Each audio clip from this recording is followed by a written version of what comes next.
নমস্কার বন্ধুরা, সকলে নিশ্চয়ই ভালো আছেন, সুস্থ আছেন। আজকে একটা সিম্পল রেসিপি নিয়ে এসেছি, কিন্তু খেতে ভীষণ ভালো হবে। আর এখন যখন পটল খেতে ভালো লাগবে না, এইভাবে পটল রান্না করলে কিন্তু আপনারা সকলেই খুব পছন্দ করে খাবেন। আর এটা নিরামিষ রান্না, পেঁয়াজ রসুন ছাড়া। রুটি, পরোটা কিংবা ভাতের সাথেও ভালো লাগবে খেতে। অবশ্যই রেসিপিটা ট্রাই করবেন। ভালো লাগলে একটা লাইক করবেন, শেয়ার করবেন, আর কেমন লাগলো সেটা আমাকে অবশ্যই করে কমেন্টস করে কিন্তু জানাতে ভুলবেন না।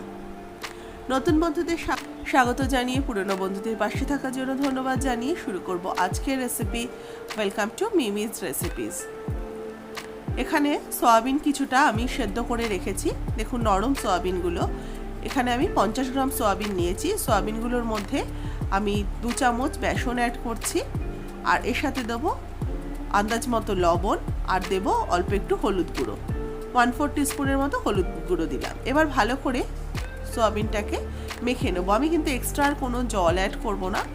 সয়াবিন সেদ্ধ করার পরে যে জলটুকু থাকবে সেটা দিয়েই কিন্তু এই বেসনটা ভালো করে মাখানো হয়ে যাবে।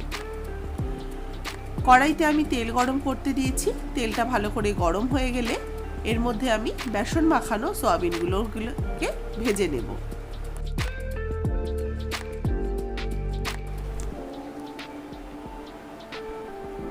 এবার এগুলোকে ভালো করে এক পিঠ হয়ে গেলে আরেক পিঠ উল্টে উল্টে ভেজে নিচ্ছি।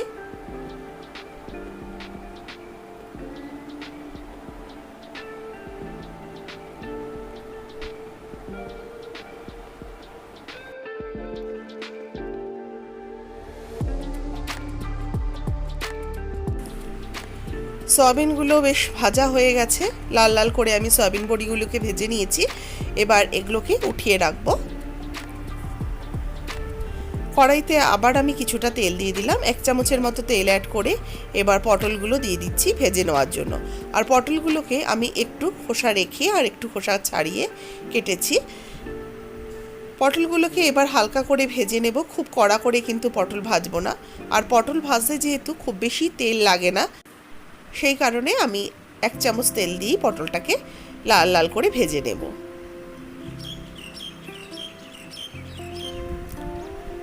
পটলটারও সুন্দর দেখুন কালার এসে গেছে, বেশ হালকা একটা ব্রাউন কালার এসে গেছে। এবার পটলটাকেও নামিয়ে রাখছি। আরও 1 চামচ আমি তেল দিয়ে দেব। এবার এর মধ্যে দিয়ে দেব জিরে, 1/2 টিস্পুন জিরে ফোড়ন দিলাম। এর সাথে দেব একটু হিং, 1/2 টিস্পুন হিং দিচ্ছি, আর দেব একটা শুকনো লঙ্কা। ফোড়নটাকে এবার কয়েক সেকেন্ড নাড়াচাড়া করে নিচ্ছি। হিং, শুকনো লঙ্কা, জিরের ভাজা গন্ধ বেরোলে আমি দিয়ে দিচ্ছি আলু। আলুগুলোকেও একটু বড় বড় করে কেটে নিয়েছি। আলুটাকে কিন্তু বেশ লাল করে মুচমুচে করে ভেজে নেব।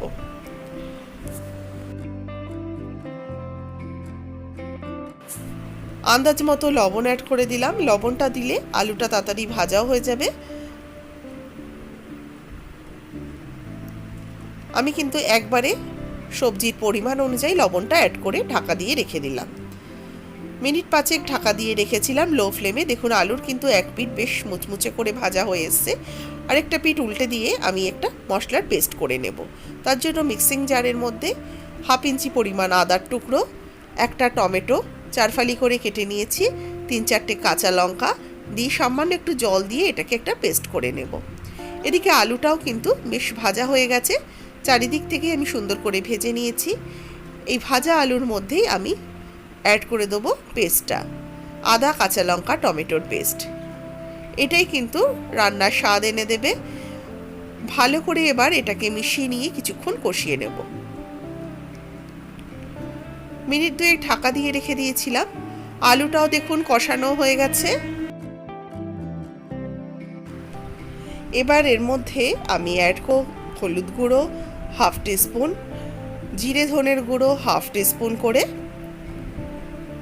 ধনের গুঁড়ো দিলাম 1/2 টিস্পুন, আর জিরের গুঁড়ো দিলাম 1/2 টিস্পুন, লঙ্কার গুঁড়ো দিলাম 1/4 টিস্পুন। ঝালটা নিজেদের টেস্ট অনুযায়ী অ্যাড করবেন, কারণ যেহেতু আমি কাঁচা লঙ্কা বাটা অ্যাড করেছি সেই জন্য ঝালটা একটু বুঝে দিলাম। এবার ভালো করে মশলাগুলোর সাথে আলুটাকে আবারও কিছুক্ষণ কষিয়ে নিয়েছি। এবার আমি ভেজে রাখা পটল আর সয়াবিনগুলোকে অ্যাড করে এবার ভালো করে এটাকে মিশিয়ে নিয়ে আবারও কষিয়ে নেব। আর এর সাথেই সামান্য একটু জল অ্যাড করে দিলাম, যাতে মশলাটা পুড়ে না যায় আর ভালো করে কষাতে পারি। কিছুক্ষণ ঢাকা দিয়ে রেখে দেব, যাতে মশলাটা খুব সুন্দরভাবে কষানো হয়ে যায়। আর দুটো কাঁচা লঙ্কা দিয়ে দিয়েছি, চেরা কাঁচা লঙ্কা। দেখুন আলু, পটল, সয়াবিন খুব সুন্দর মাখো মাখো হয়ে কষানো কিন্তু হয়ে গেছে। লবণ কিন্তু আমি এর আগেই অ্যাড করে দিয়েছি। এবার অল্প একটু জল দিয়ে এটাকে ভালো করে মিশিয়ে নিয়ে ঢাকা দিয়ে ফুটতে দেব। যেহেতু সবটাই বেশ সেদ্ধ হয়ে গেছে, আমি 2-3 মিনিট ভালো করে ফুটিয়ে নিয়েছি। এবার এটাকে নামিয়ে সার্ভ করে নেব। রেডি হয়ে গেছে সয়াবিন আলু পটলের ডালনা। রেসিপিটা ভালো লাগলে লাইক করবেন, নতুন বন্ধু হয়ে থাকলে অবশ্যই চ্যানেলটাকে সাবস্ক্রাইব করে নিয়ে পাশে থাকা বেল আইকনটা অবশ্যই প্রেস করে দেবেন।